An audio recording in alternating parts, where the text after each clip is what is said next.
शराबी का संग करो, अपना ग्राफ गिर जाता है।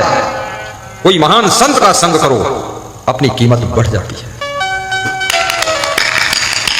और केवल मनुष्य की संगत की बात नहीं है, वस्तुओं के संग से आपकी कीमत बढ़ती और घटती है। तुम्हारे हाथ में शराब की बोतल हो, तुम्हारे हाथ में, तुम्हारे संग में शराब की बोतल हो, तुम्हारी कीमत गिर जाएगी। जो देखेगा कहेगा ड्रिंकर है, शराबी है, पियक्कड़ है, दरुहा है, कीमत गिरेगी। लेकिन तुम्हारे हाथ में रामायण हो, गीता हो, कबीर का बीजक हो, तुम्हारे हाथ में कंठी माला हो, तुम्हारी कीमत बढ़ जाएगी। कोई महान ज्ञानी भक्त जा रहा है। ये वस्तुओं का संग भी आपकी कीमत को घटाता और बढ़ाता है। और लोगों की संगत, प्रधानमंत्री के साथ में तुम्हारी फोटो खिंची हो और आप उसको अपने घर में ड्राइंग रूम में लगा दीजिए, जो आएगा देखेगा तो कहेगा ये जमुना प्रसाद बहुत हाई लेवल का आदमी है, प्रधानमंत्री तक इसकी पहुंच है, आखिर साथ में हाथ मिलाते ही फोटो कैसे आया। लेकिन वही आदमी अगर एक वेश्या के पास खड़ा हो जाए, तुरंत उसका कीमत गिर जाता है। इसलिए याद रखना, गलत लोगों के संग खड़े होना भी गुनाह है, उनके पास में बैठना भी खतरा है, और गलत सामान को हाथ में पकड़ना भी बहुत बड़ा खतरा है। आपकी कीमत, आप संगत का चुनाव सही कीजिए और सामान का चुनाव सही कीजिए, फिर देखिए आपकी कीमत निरंतर बढ़ती चली जाएगी। मैं जिस गाड़ी में बैठता हूं उस गाड़ी में कोई लेडीज नहीं बैठती है, उससे मेरी कीमत बढ़ी है।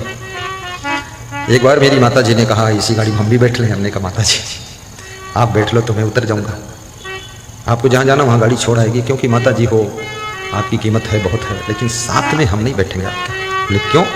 तो हमने कहा क्यों म्यों अगर मगर तगर भूल जाएगी डगर। मैं मजेदार बचपन से ही था।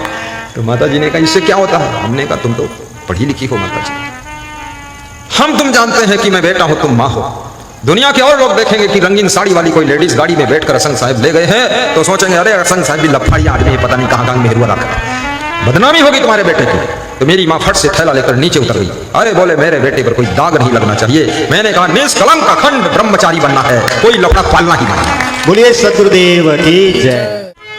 क्योंकि मेरे हाथ में धर्म की रक्षा का जिम्मा सौंपा गया। ये साधु होना केवल भंडारा खाने के लिए नहीं है, ये रात दिन रजाई तान कर सोने के लिए नहीं है, ये केवल भक्तों की खीर पीने के लिए सधवाई नहीं है। सबके भीतर सोए हुए धर्म को जगाने के लिए, सबकी भक्ति को जागृत करने के लिए, कर्तव्य पथ से विचलित हुए नर नारियों को कर्तव्य की राह बताने के लिए ये साधु का भेष लिया गया है।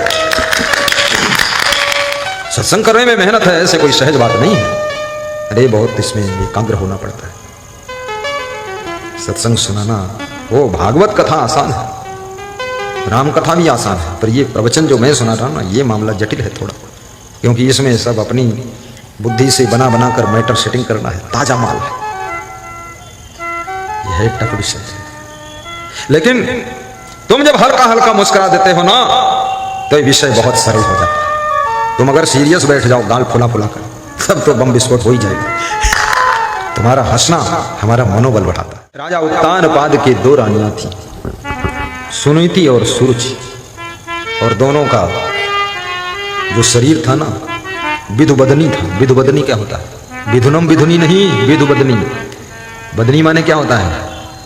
बदनी माने शरीर, मुखमंडल, विधु माने चंद्रमा जैसा। अरे उनकी रानियां दोनों चंद्रमुखी थी। कैसी थी? चंद्रमुखी।